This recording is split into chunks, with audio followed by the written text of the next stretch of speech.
the nature of your emergency?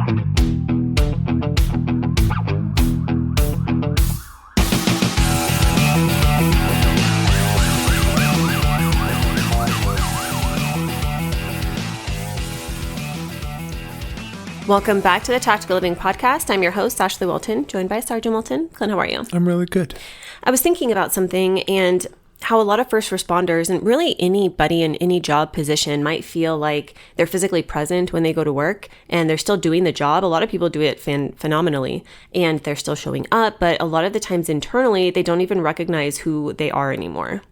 Yeah, and I think it's something that we've talked about before is we rely too much on our job as our identifier of who we are and who we identify as, instead of having this understanding of who we are outside of that. I think a lot of people have something called identity erosion, and it's basically this gradual loss of connection of the parts of you that existed before survival mode became your default operating system. And for first responders especially, this is the case, and it's very hard to be able to distinguish, is this something that is a consequence of the job, or is this who I would have grown into as an adult anyways? Yeah, and I think if you recognize that, and it's because it's one of those hard things to really analyze is, okay, is this who I would have grown into? But I think we as a society do that to ourselves too, because like I go over conversations that I have with just random people that say we meet when we're traveling, and it's a talking point. It's like one of those things like, how's the weather? Like, what's the weather looking like today? And we go into, what do you do for a living? And you start talking about that. And typically people who are not in your typical sphere of influence of, say, the law enforcement realm, they have questions. And so you start answering those questions all the time instead of actually just talking about, this is who I am as an individual. The first time that I remember my nervous system becoming something that I was paying attention to was when I worked under the double, and she would come into my office and I just knew like she was in a bad mood and like this is going to be a uncomfortable interaction. And it was always her taking out stress from patients or her husband or her kids on me. And the first time that I started to really incorporate self-development was when I started to be in tune with these types of things that were taking place within my own body. And I remember very vividly her storming in. I was standing up, getting ready to turn around, and she just like rushed me, and she's probably 4 inches away from me. It was always that way. And I remember her just like drilling me about something that obviously I had nothing to do with. And the first thought in my mind was, I hope that my neck isn't starting to turn red so that she could see it. I remember feeling my heart rate increase. I remember my blood pressure going up and then being concerned that my ears were turning red and that she could see. And that was the first time that it really dawned on me that my nervous system is something that I don't ever want somebody else to have control over. And I think that's something like, and I tell this to people all the time, it's when someone else is unloading their drama, the complaints that they have, and we start enveloping that feeling because one, they're treating us in a bad way because of their upset and their frustration over a situation. And so the little things, they start targeting us on it. And no one should ever have control over our emotions, over our well-being apart from us. Nobody or no job. And the psychological concept here is actually identity diffusion under chronic stress. And when a person lives in a prolonged high threat environment, the brain prioritizes function over self-reflection. So over time, roles are going to replace identity and the uniform becomes personality. We see that happening all of the time. And, I hate to compare the stress of a police officer to the stress of working in a pediatric practice. However, high trauma can be high trauma, and for many instances, depending on the pressure, one could feel worse than the other. It doesn't matter what the job title is. And I saw strong girls come into that office who were ready and willing to work and enthusiastic, just crumble under the type of, quote, leadership of the person that we worked under. And it was my job for so many years to try to rebuild them every time that she would crush them, until it got to the point where I made that realization, like, I can't let this happen to me. I can't let this continue to happen to other people.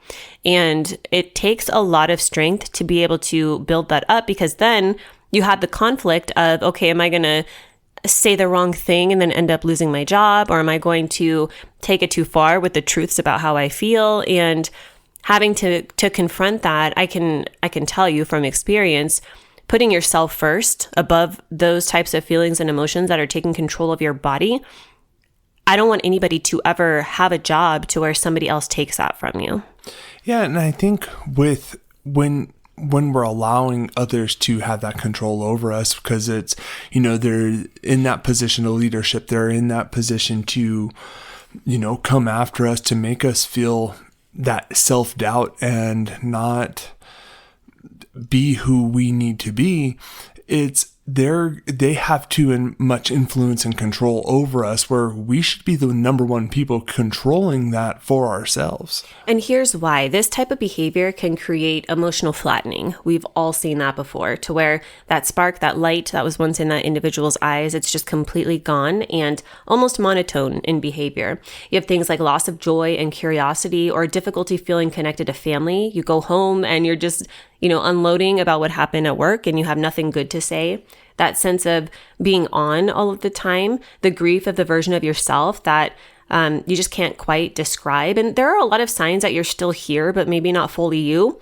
And I think one of them is that you function well, but you feel very emotionally numb. And when you start feeling that numbness, it's you just make do with what you have every day, instead of like trying to get out of that sense of normalcy of having that response that you're going towards it, to where you should be able to go home and be yourself of exactly who you are, but it's identifying who you as yourself is. I see a lot of people who can't remember what used to light them up. So things like their hobbies, interests, passions, it feels very distant or even pointless now.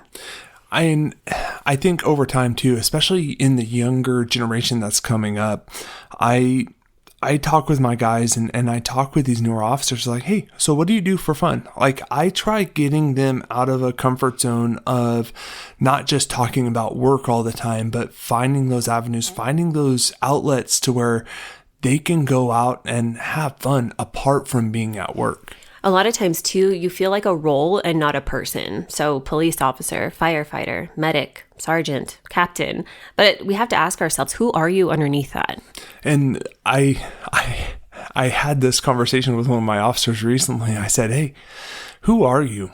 Or who do you think you are? And the first thing he said was, well, I'm a police officer. I'm like, no, that's what you do. But who are you? And it's asking these internal questions of being able to identify and who you are as that person outside of your line of work, outside of what you do for others. It's who you are as that individual.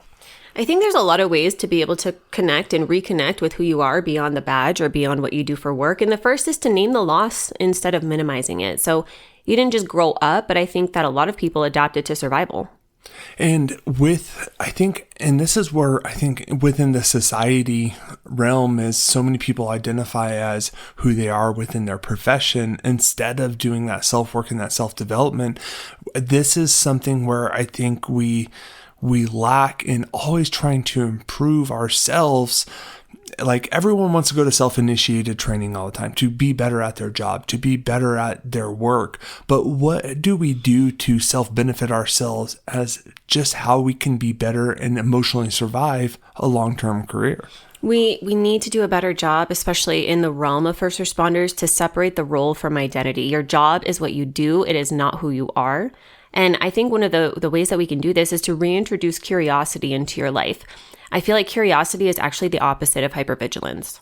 And I think when you instill that curiosity and instill this kind of brotherhood in a way of this is how it's supposed to be, instead of talking outside of or thinking outside of the normalcy that we all have as an officer, it gets other people thinking too, and it motivates them to be able to get outside of that comfort zone. And one thing I teach my guys on a regular basis, you want to learn this technique, this style of doing things, teaching it to others is one way of learning it even more.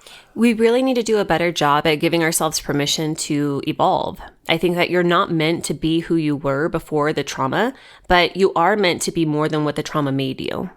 And I think with that evolvement, we're having this expansion of our own well-being, and it's finding those avenues outside of your 9 to 5, outside of what you do for work.